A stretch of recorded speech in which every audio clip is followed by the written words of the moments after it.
Hello students, कैसे हैं आप सब। उम्मीद करती हूँ आप सब अच्छे होंगे। तो चलिए मैं आज आप लोगों को English lesson 5 land of the Pharaohs पढ़ाऊँगी। ओके, तो फर्स्ट मैं आप लोगों को बता देना चाहती हूँ कि फ़राओज़ किसे बोलते हैं। तो फ़राओज़ इजिप्ट के राजा को यानी मिस्र के राजा को फ़राओज़ बोलते हैं। ओके, तो वो कहाँ रहते हैं, जैसे कि मैंने कहा कि इजिप्ट के राजा को, यानी उन लोगों का लैंड क्या है, इजिप्ट यानी मिस्र है। Okay, so let's start. The civilization we call ancient Egypt flourished about 5000 years ago when the rule of the pharaohs began. ठीक है, तो बोल रहे हैं कि कदीम मिस्र जो था उसका परवान कब चढ़ा था, 5000 साल पहले। ठीक है, when the rule of pharaohs began, जब मिस्र के राजा का हुकूमत जो था वो आगाज पे था, यानी जब उन लोग हुकूमत करते थे वहां पे। ठीक है, they made Egypt a rich and powerful nation. उन राजाओं की वजह से इजिप्ट जो था वो बहुत ज़्यादा रिच यानी बहुत ज़्यादा धनी और पावरफुल ताकतवर मुल्क बना था। ठीक है, admired through out the ancient world, और कदीम हिंदुस्तान में उसकी बहुत ज़्यादा तारीफ भी होती थी। क्यों? क्योंकि उस वक्त मिस्र के राजा लोग यानी फ़राओज़ लोग जो थे वो मिस्र को बहुत ज़्यादा ही पावरफुल और रिच बना चुके थे। ठीक है, उनकी हुकूमत बहुत ज़्यादा अच्छे से थी। They also ordered the building of great temples and elaborate tombs for themself. ठीक है, उन्होंने अपने लिए बहुत बड़ी बड़ी इमारतें, गुंबदें और मंदिरें बनवाई। ठीक है, the Egyptian believed that all Pharaohs were god kings. तो इजिप्ट में जो रहने वाले लोग थे उनका ऐसा मानना था कि इजिप्ट के जो किंग हुआ करते हैं वो किसके किंग हुआ करते हैं, गॉड के किंग्स। ठीक है, यानी देवताओं के भी राजा हुआ करते हैं, उनका ऐसा मानना था। ठीक है, Ancient Egyptians used picture writing called hieroglyphs for inscription in the tombs and temples. तो मिस्र के लोग जो थे वो लोगों को उस वक्त उतने अच्छे से पढ़ना लिखना नहीं आता था। ठीक है, तो वो लोग किताबों पे वैसे कुछ नहीं लिख पाते थे।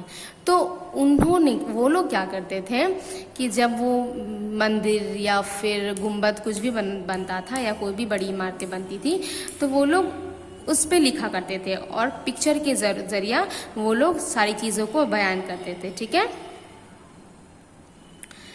Paper was made from thinly slice papyrus stem. ठीक है, एक पैपिरस एक पेड़ का नाम है, उसका एक तना होता है, तो उससे उस वक्त बहुत ही पतली सी झीली जैसी एक पेपर बनाया जाता था। ठीक है, तो उसमें वो लोग लिखने की कोशिश करते थे, लेकिन उस वक्त भी वो लोग उतनी अच्छी तरीके से नहीं लिख पाते थे क्योंकि पेपर उस वक्त उतने अच्छे से एडवांस नहीं था।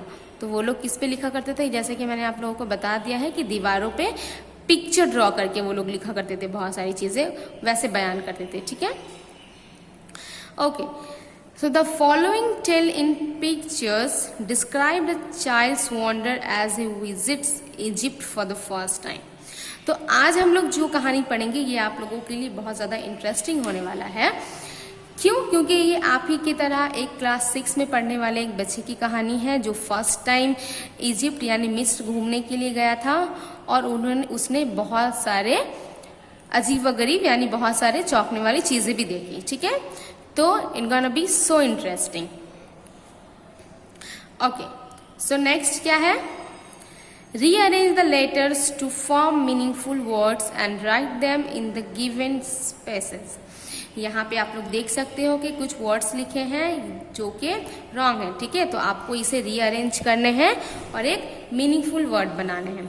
फॉर एग्जाम्पल देखो, मैंने यहाँ पे आप लोगों के लिए कर दिया है PU, तो PU कोई मीनिंगफुल वर्ड नहीं बनता है, तो ये अप हो सकता है, UP अप। नेक्स्ट देखो, boy, next pair, next India, next seldom, next Bengali, next standard.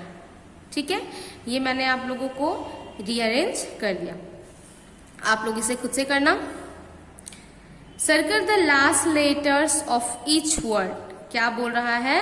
Circle the last letter या दैट यू हैव फॉर्म्ड, जो आप लोग यहाँ पे लिखे हो, जो मैंने यहाँ पे लिखा है, उसके लास्ट वर्ड को क्या करने हैं? हमें सर्कल करने हैं।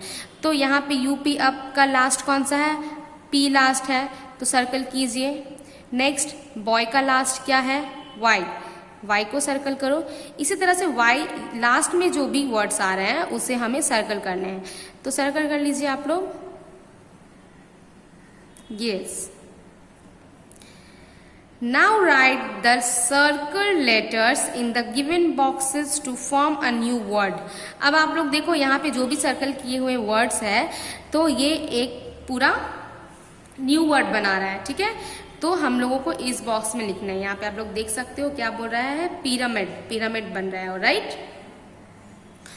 Note that the word you have formed is the name of a structure which looks similar to the triangular shape of the word puzzle।